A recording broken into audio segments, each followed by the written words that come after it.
Selamat sore bagi mahasiswa yang menyimak video kali ini. Semoga senantiasa dalam keadaan sehat. Pada pertemuan kali ini, saya akan memaparkan mengenai chapter berikutnya dari mata kuliah kita. Paparan akan saya sampaikan dalam bentuk PowerPoint sebagai berikut.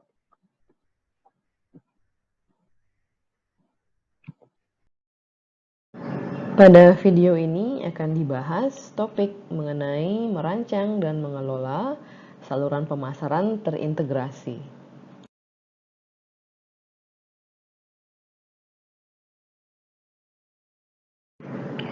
Definisi saluran pemasaran adalah sekumpulan organisasi yang berpartisipasi dalam suatu proses untuk membuat suatu produk atau jasa itu tersedia untuk dapat digunakan dan dikonsumsi. Bahasan berikutnya adalah pentingnya saluran pemasaran. Saluran pemasaran tidak hanya berperan untuk membuat produk atau jasa tersedia di pasaran, namun saluran pemasaran juga berperan untuk dapat membuat calon pembeli menjadi benar-benar membeli produk yang disediakan di saluran pemasaran tersebut. Sehingga saluran pemasaran di sini tidak hanya melayani pasar, tapi mereka juga membuat atau menciptakan pasar. Jadi bagaimana toko-toko retail didesain sedemikian rupa sehingga calon pembeli kemudian tertarik untuk melakukan pembelian tidak hanya satu, bahkan lebih banyak pembelian yang tidak direncanakan sebelumnya. Pilihan-pilihan saluran yang akan digunakan untuk memasarkan produk tergantung dari strategi pemasaran dari perusahaan. Dan juga dalam kaitannya dengan segmentasi pasar, artinya segmen pasar mana yang dipilih tentunya juga akan membuat saluran pemasaran menjadi berbeda. Apabila memilih segmen anak muda misalnya, pemasar perlu memastikan bahwa merek-merek mereka itu hadir di media-media online seperti media sosial dan e-marketplace. Kemudian berkaitan juga dengan strategi targeting dan positioning. Pemasar holistik perlu memastikan bahwa keputusan-keputusan pemasaran pada semua area ini dibuat untuk tujuan memaksimalkan nilai baik bagi perusahaan maupun bagi konsumen. Terdapat dua pilihan dalam memasarkan produk atau jasa, yaitu pilihan strategi push dan strategi pull. Kita membahas yang pertama, strategi push. Strategi push ini mempergunakan tenaga penjualan, mempergunakan budget penjualan, dan menggunakan cara-cara lain untuk dapat membujuk distributor untuk memasarkan dan menjual produk perusahaan kepada konsumen. Intinya dengan strategi push ini, perusahaan mencoba dengan sedemikian rupa untuk mendorong produknya agar tersedia di banyak toko retail dan banyak saluran pemasaran dan dipasarkan oleh banyak distributor. Jadi strategi push ini akan tepat digunakan saat loyalitas atau kategori suatu produk ini umumnya menghasilkan loyalitas merek yang rendah. Karena kategori produk ini tidak dapat didiferensiasikan antara suatu merek dengan merek lainnya. Ambil contoh produk seperti gula. Jadi gula tidak terlalu dapat dibedakan antara merek satu dan merek lainnya. Sehingga loyalitas konsumen cenderung rendah pada produk kategori gula. Jadi membeli gula merek A tidak ada bedanya dengan membeli gula merek B karena tidak ada perbedaannya, tidak banyak diferensiasi pada produk gula.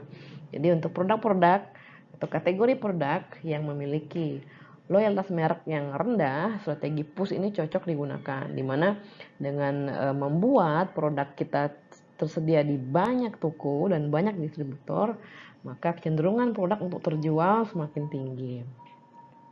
Kemudian strategi push tepat digunakan pada kondisi saat pemilihan merek itu dibuat oleh konsumen pada saat mereka berbelanja di tempat. Jadi bukan dibuat di rumah.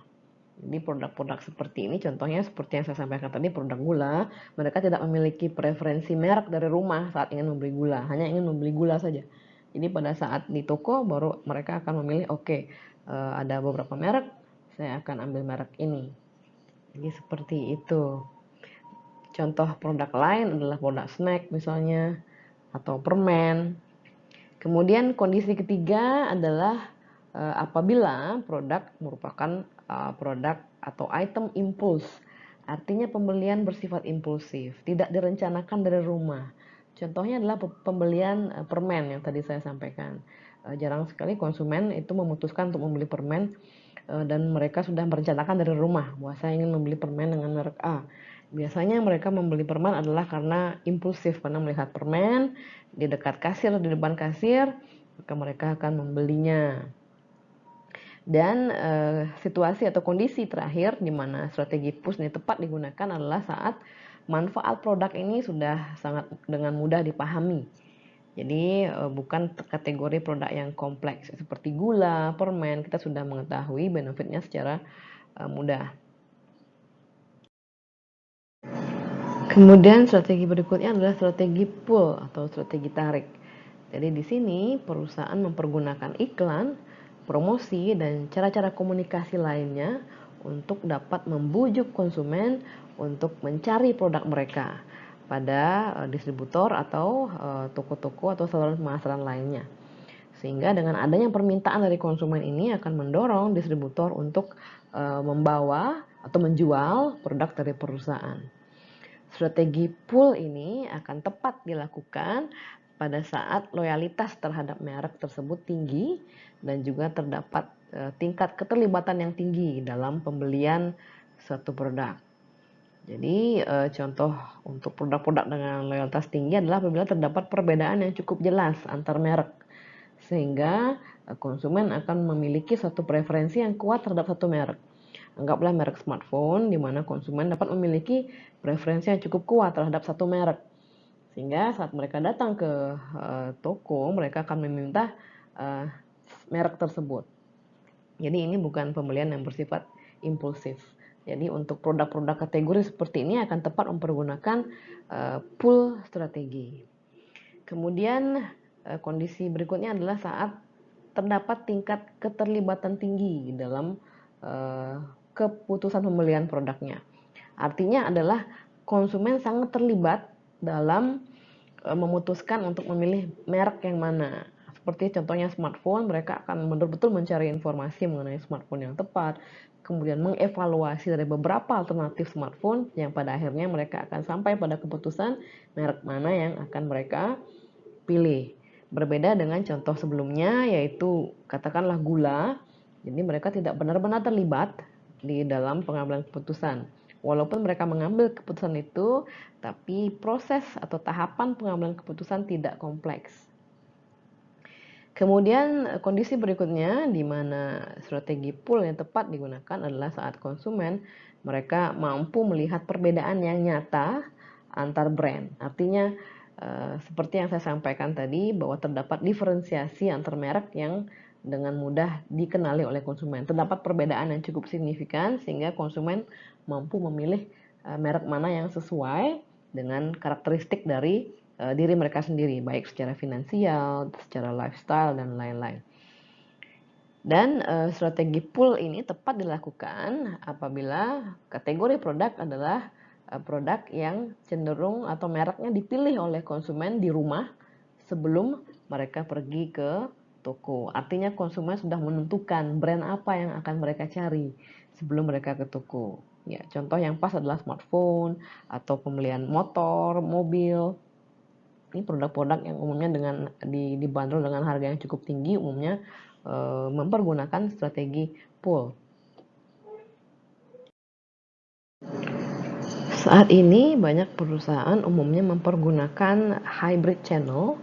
Jadi hybrid channel atau multi channel ini adalah mempergunakan beberapa saluran distribusi secara bersamaan. Jadi tidak hanya mengandalkan satu tipe saluran distribusi saja.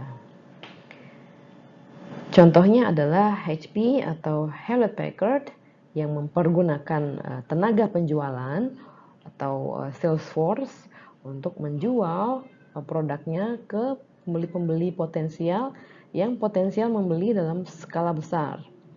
Jadi perusahaan-perusahaan berukuran besar yang potensial membeli produk HP, mereka mempergunakan channel pemasaran yaitu tenaga penjualan atau sales force.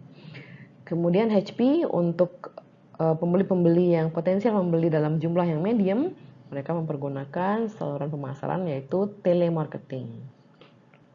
Kemudian untuk akun-akun kecil atau pembeli yang potensial membeli dalam jumlah kecil, mereka mempergunakan direct mail atau toko retail. Ini juga ditujukan pada konsumen-konsumen individual yang membeli sifatnya pembelian secara retail. Kemudian HP juga mempergunakan internet sebagai saluran pemasaran untuk menjual item-item specialty, artinya item-item yang jarang terjual secara retail karena mereka memiliki atau memuaskan suatu kebutuhan yang sangat spesifik. HP juga mempergunakan internet untuk menjual produk-produk yang dapat disesuaikan atau bisa di-customize, sehingga di internet konsumen dapat memilih mereka ingin spek seperti apa, screen ukuran berapa, kemudian spek laptop seperti apa, mereka dapat memilih. Dalam multi channel marketing, setiap channel umumnya menargetkan segmen pembeli yang berbeda. Karena segmen pembeli yang berbeda memiliki kebutuhan yang berbeda, begitu juga kebutuhan akan saluran pemasaran, mereka memiliki kebutuhan yang berbeda. Perusahaan-perusahaan yang mempergunakan hybrid channel perlu mengelola channel-channel mereka sedemikian rupa karena konsumen memiliki harapan terkait dengan integrasi channel-channel pemasaran yang digunakan oleh perusahaan. Jadi konsumen berharap bahwa dengan multi channel ini mereka dapat memesan suatu produk secara online dan kemudian mengambil produk tersebut di toko retail perusahaan tersebut yang terdekat dengan lokasi mereka. Jadi ini sudah banyak terjadi saat ini, di mana konsumen berbelanja secara online, namun mengambil produknya di suatu toko retail yang dekat dengan lokasi mereka. Kemudian konsumen juga berharap dengan adanya multi channel, mereka dapat mengembalikan barang yang mereka pesan secara online, mungkin karena tidak sesuai ukuran, tidak datangnya berbeda dengan yang mereka pesan, mereka dapat mengembalikan produk tersebut ke toko retail terdekat sehingga lebih convenience bagi mereka.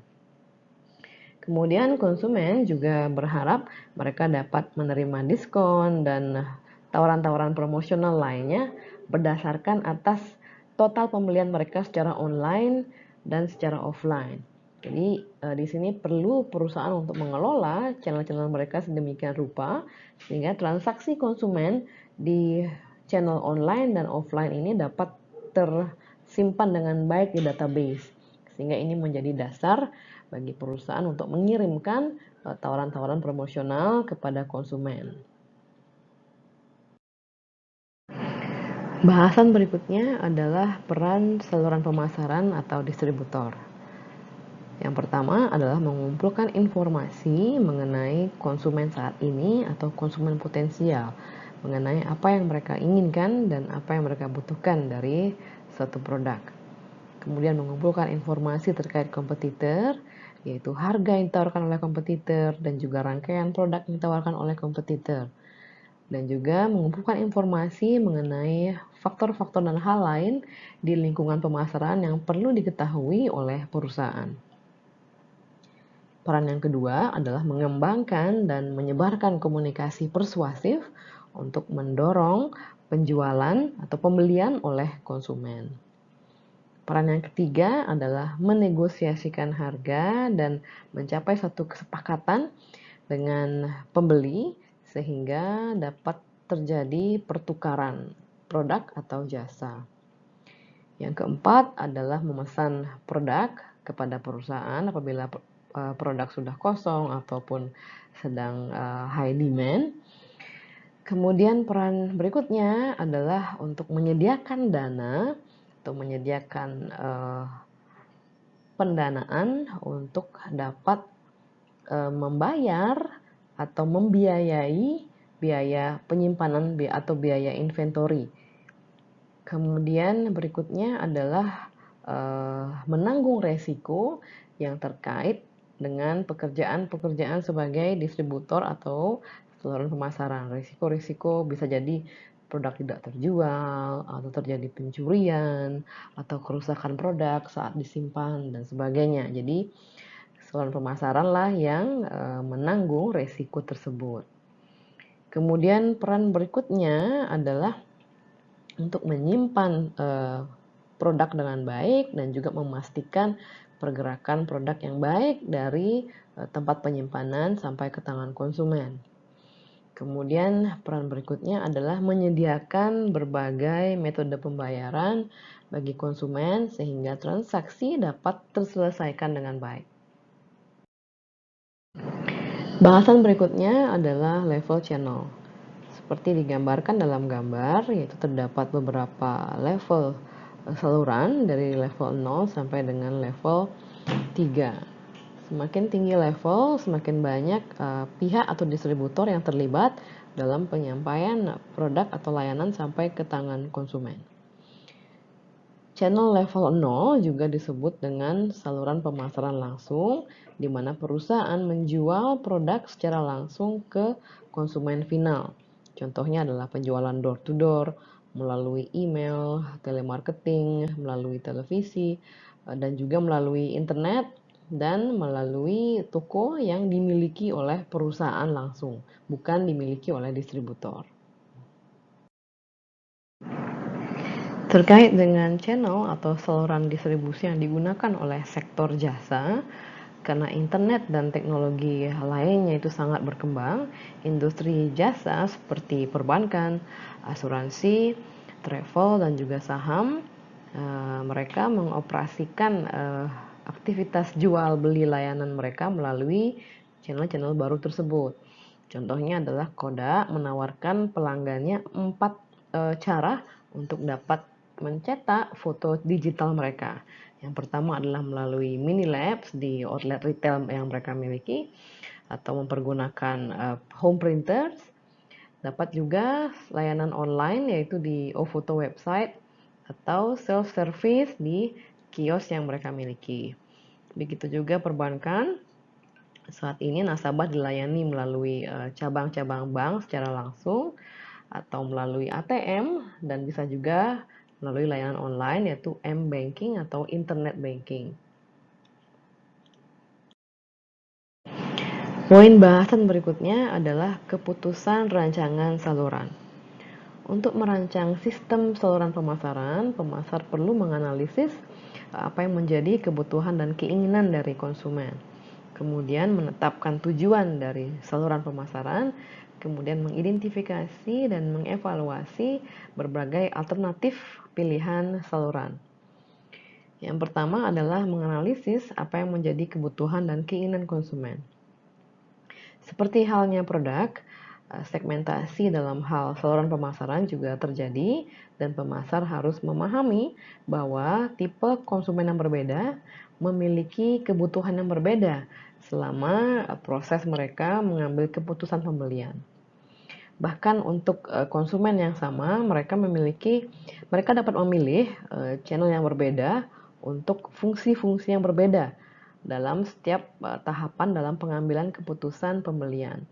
Jadi konsumen dapat browsing suatu katalog sebelum mereka mendatangi toko, sehingga mereka dapat menentukan apa yang ingin mereka cari, atau mereka mengunjungi dealer untuk melakukan test drive.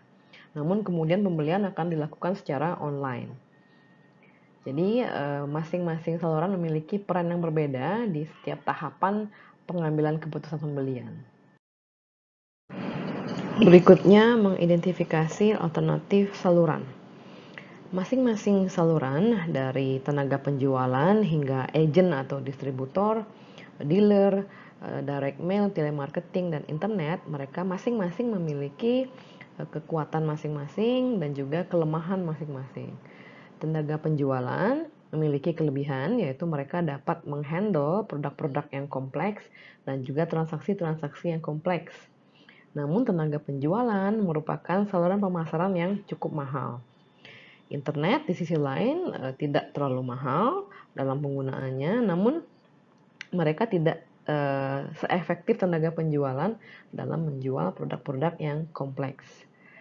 Distributor, untuk saluran pemasaran yaitu distributor, mereka dapat menciptakan penjualan atau mendorong penjualan, namun perusahaan kehilangan kontak langsung dengan konsumen, sehingga mungkin kehilangan informasi-informasi penting yang dapat mereka peroleh terkait dengan kebutuhan dan keinginan konsumen. Kadang perusahaan memilih untuk mempergunakan channel yang baru atau channel-channel yang tidak konvensional karena merasa bekerja dengan channel-channel yang dominan atau yang sudah sering digunakan cukup sulit, kemudian memerlukan biaya yang cukup tinggi dan juga kurang efektif. Seringnya channel baru dan channel yang tidak konvensional memberikan mereka keleluasaan dan memberikan mereka kelebihan-kelebihan yang tidak diperoleh dari channel yang lama. Contohnya adalah penggunaan channel internet ini, dan apalagi saat ini telah banyak e-marketplace dan juga media sosial yang dapat dipergunakan oleh perusahaan dengan biaya yang lebih rendah. Bahasan berikutnya adalah jumlah perantara atau distributor. Perusahaan perlu menentukan berapa jumlah distributor yang mereka inginkan untuk memasarkan produk atau layanan mereka. Pilihan yang pertama adalah dengan exclusive distributions, artinya produk dipasarkan secara eksklusif hanya di beberapa distributor saja. Strategi ini tepat saat perusahaan ingin menjaga kontrol atas produk atau jasanya dan juga ingin mengontrol berapa atau ingin membatasi berapa jumlah produk yang dijual oleh reseller. Exclusive distribution seringnya melibatkan exclusive dealing arrangement, artinya perjanjian eksklusif dengan distributor. Dengan memberikan distribusi eksklusif atau license eksklusif pada beberapa distributor saja, produsen mereka berharap untuk dapat menjaga penjualan produknya dijual oleh tenaga penjualan yang lebih berdedikasi dan berpengetahuan lebih baik, sehingga memberikan citra yang baik pada produk mereka.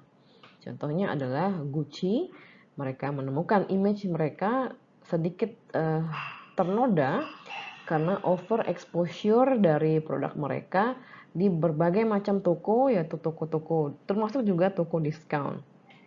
Kemudian Gucci memutuskan untuk mengakhiri kontraknya dengan distributor pihak ketiga.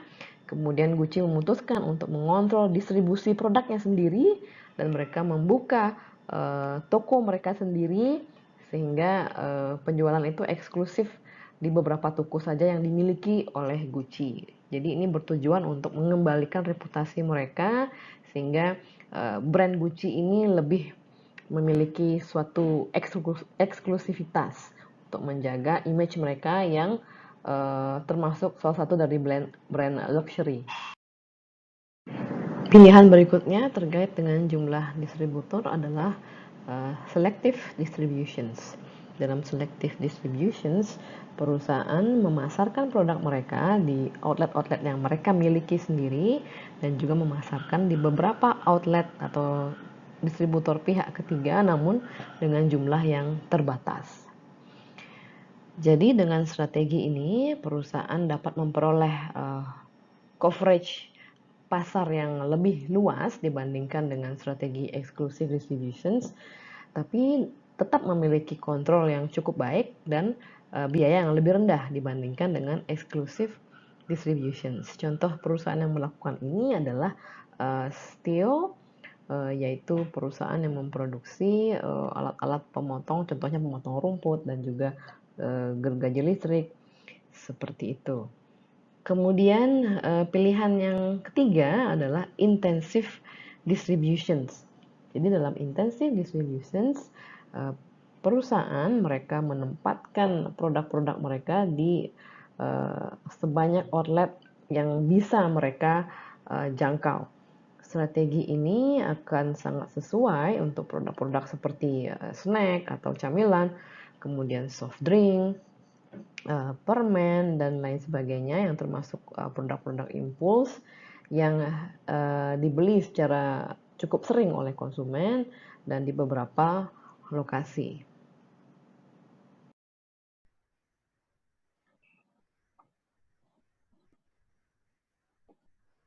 Demikian pemaparan saya, semoga dapat diterima dan dipahami dengan baik.